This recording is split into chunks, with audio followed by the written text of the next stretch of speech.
Welcome back, and we're here with our former flood damaged BMW F80 M3. It hasn't been on the channel for a couple of months because we did finish this project, and yeah, this video is kind of a complete review because it is coming close to our 1-year anniversary of owning this car and everything. We got a lot of reviews and gathered a lot of experience about this car itself, and a lot of people liked it. Didn't really hear anyone that didn't like it. Obviously the color is kind of something that people don't like or like, but I really love the car. And for example, one reaction that we did have of one person, we were driving on the interstate and a person pulled up in a truck next to us waving like crazy and kind of looked like we lost a tire or whatever of his reaction. And we rolled down our window and he was just screaming that he completely loved the car and everything. And that just kind of surprised me of how much kind of attention this car actually draws and of how many people actually like this car. And yeah, really love the car. And kind of give it a little bit of background, this car wasn't really intended to be what it is right now, and even this entire channel wasn't really the entire purpose of this, because we did buy this car and kind of wanted to intend to build it more into like a race car for the track and everything, kind of gut it out and make it for a track so we can maybe weekend wise or once a month go to a track and have a little bit of fun with the entire family, because we all do really like cars and everything. But once we got this car, we kind of saw that it wasn't that bad as it was. And yeah, as I said, this was former flood damage, fixed everything, and there's no difference between a completely clean title one because there's nothing wrong with this car. Switched everything out that had to be switched out. And yeah, we're gonna be going into details, everything, driving the car around, and to also kind of give a little bit more information about this car and where it stands right now. This car is a 2018 BMW F80 M3 competition. And it is a competition because it has the black badge back here, because the F80 chassis and everything comes in 3 different trims. The normal M3 base, which would have a silver badge, then we have the F80 M3 competition, and then we have the M3 CS, which is a competition sport. And the M3 base is the lowest that you can get in the M3. Makes a little less power, doesn't have the beautiful carbon roof, and also on the interior, the competition comes with these beautiful bucket seats, and also what a lot of people like are these seatbelts with the M stripes on here, which are really nice. But besides that, there's not a lot difference, but to the M3 CS, there's a little bit more difference. For example, it has a carbon roof, has a little bit less weight on the interior, it has a lot weight reduction on it, a lot more carbon and everything.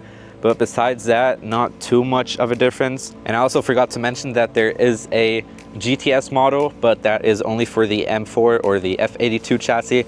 There's no GTS for the F80 chassis, so the highest trim that you can get on this is the M3 CS. And to kind of give background on this car and everything that we have done to this car, obviously the most obvious and most important kind of to this car is the wrap. This is a Hornet yellow wrap, really nice and suits this car very well.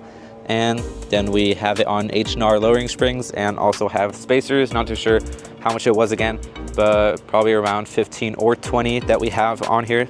And yeah, then we also added the little ducktail spoiler onto the back. We tinted the tail lights, which I also really like because it just makes it a little bit more aggressive. And if we look at the car, we can definitely see that it kind of looks like a track car, and also throws a couple of hints of it tending to be a track car. For example, the brake calipers down there are sitting very low, and the same thing is in the front. And they did that purposely to kind of bring a lot of weight in the car down and far down as possible for better stability and handling in corners and stuff like that. But this car is not really a track car, or is not the purpose of being a track car, because it is a German car obviously, and most of the German cars are for street performance and everything, and high speeds, because in Germany we also have the beautiful Autobahn. I'm German, have been in a lot of cars, and the Autobahn definitely is a lot of fun. Just too many construction zones obviously. But besides that, this car is for street performance, high speeds. And to take another quick look on the interior, this interior looks very nice and high quality and feels very nice. And again, as I've mentioned, this car is wrapped Hornet yellow, and the best base color on the car for wrapping that you can take probably is black, because it just suits it very well. As you can see, the car is black originally, wrapped it yellow. And again, if the interior is black, it kind of flows very nice together. For example, if you would have like a blue or red car and want to wrap it this color, it wouldn't really look that good all together if you leave these exposed. This is a little bit hard to wrap everything, but besides that, this car looks really, really nice. All of the carbon trim on the interior. This car is a 6-speed manual. Here again, big carbon piece, center console, and everything in the middle looks very, very nice and high quality again. These seats, very, very comfortable. I can only recommend these to a lot of you. Very, very nice, and BMW did a nice job of making this. And probably one of my favorite parts about this car is getting into the car and actually sitting in the car, because a lot of people just see this and don't really see a lot of space and only see the struggle of kind of climbing into the car, and that it's just kind of painful to get in and out. But for me, and what I've also heard from a lot of other people, that when they sit into the car, when you sit down, you just kind of slide right into it and you're completely right into the car, and the first impression that you get is that the car just wants to go and that you're one with the entire car, and that it's like a custom suit. You get sucked into it, the car welcomes you. And I'm 5'10", there's a lot of space. Also above me, I have probably like 2 hands like that above me, which is a lot of space. And kind of to show it here, this seat is on the lowest position, which I drive because I can see everything perfectly fine. And as you can see, this is not a lot of space between here, so you sit very, very low and feels a little bit like a go-kart, which is really, really fun to drive. And yeah, I just really love these bucket seats. So we're now in the car and we're about to head out, and we're gonna go onto the interstate because on the normal roads there's a little bit more traffic and it just flows a little bit easier on the interstate itself. So we're gonna head over there now.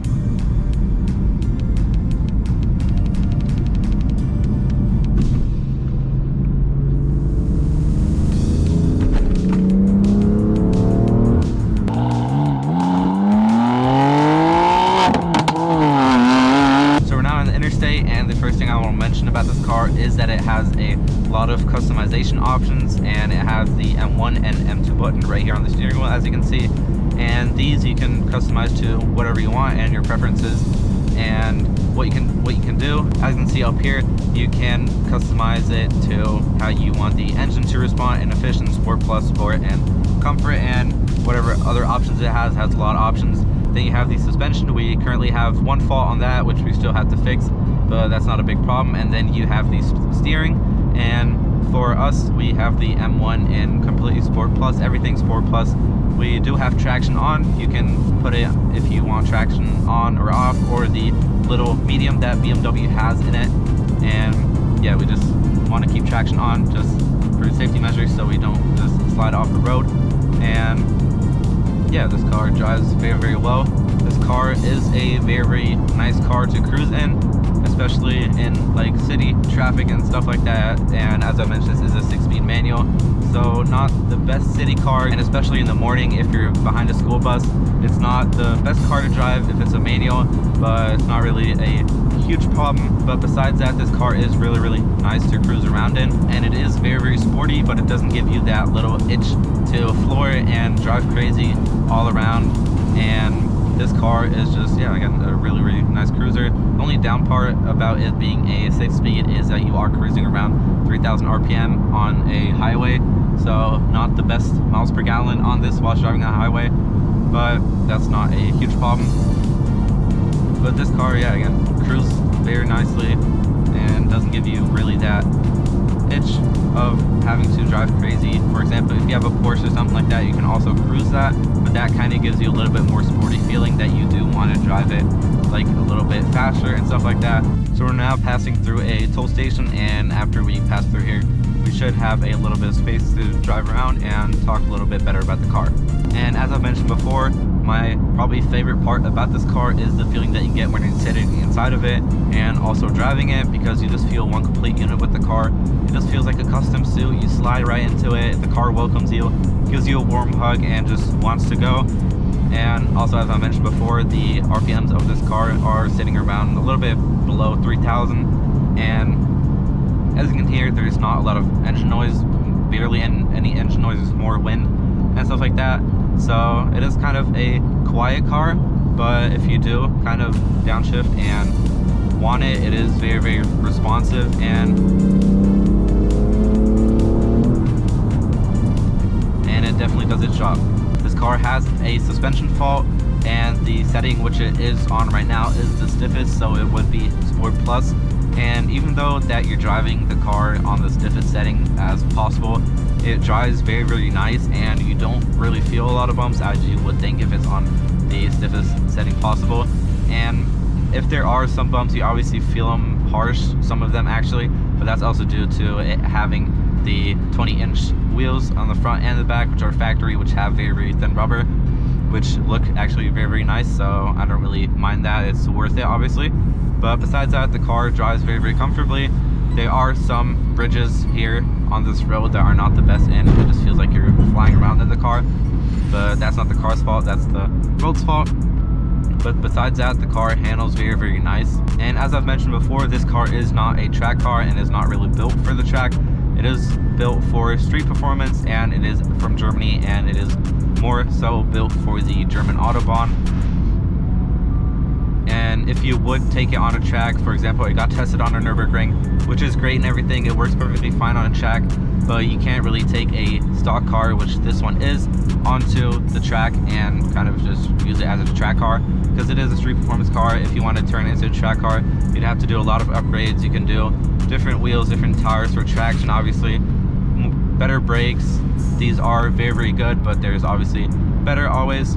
And then you could also do better coolers, because this car would tend to get hotter if you're driving it around high RPMs very, very fast and during a long time. So you'd have to do a lot of upgrades to make it a really track car. But to kind of compare it to the American muscle cars, for example, if you take a Mustang and this one, put it on a track with a lot of tight corners and everything, this car would win any day, because this car is just built for the street performance and also handles better. Because if you want to see it like that, the Mustang is like a bodybuilder, and that's kind of also the reason why they are called the muscle cars, because they are very, very nice and everything, have the fast acceleration, but around corners they're not the best cars, because they're just high, and they weigh way more than this car. So yeah, again, this car would just take it around corners any day. And right now I'll show you guys a couple of roller clips that we took of this car. We hooked up a mic to the license plate to the back of the car to kind of get the real sound of it. It sounds really, really nice, and here are a few clips of the car accelerating.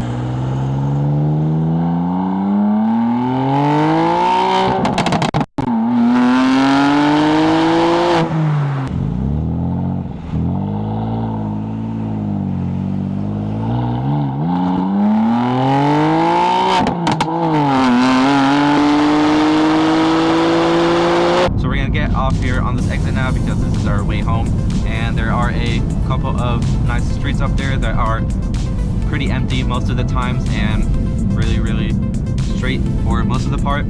So we're gonna head over there now and also do a couple of pulls for you guys to show you guys what this car can actually do.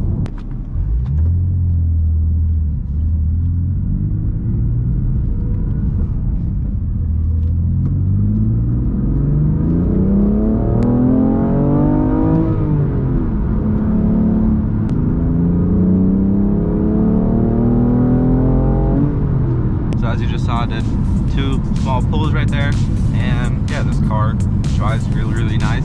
Sounds nice. It's not like obnoxious from the inside and everything.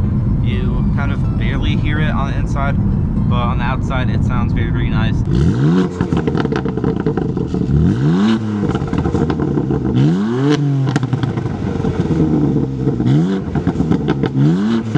And I would definitely keep it like this, because too loud is just kind of annoying all the time.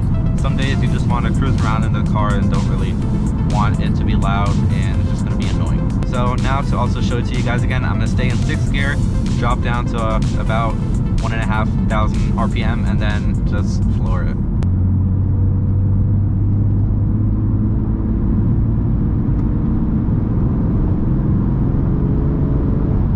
And as you just saw, the car doesn't accelerate as fast, but if you keep on going and keep on going faster, the car just keeps on pulling and pulling, and you really, really feel that. You don't feel that acceleration at the start, obviously, because it's at 1,500 RPM in 6th gear, but after that it just keeps on climbing and climbing, and it just doesn't want to stop. And now I'll do the same thing in 4th gear, but around 2,000 RPM.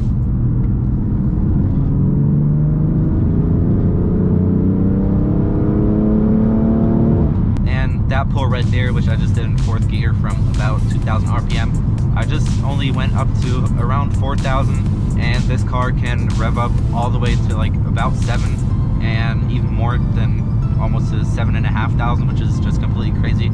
So just from that little pull, there is way more room to go. Now the same in 3rd gear.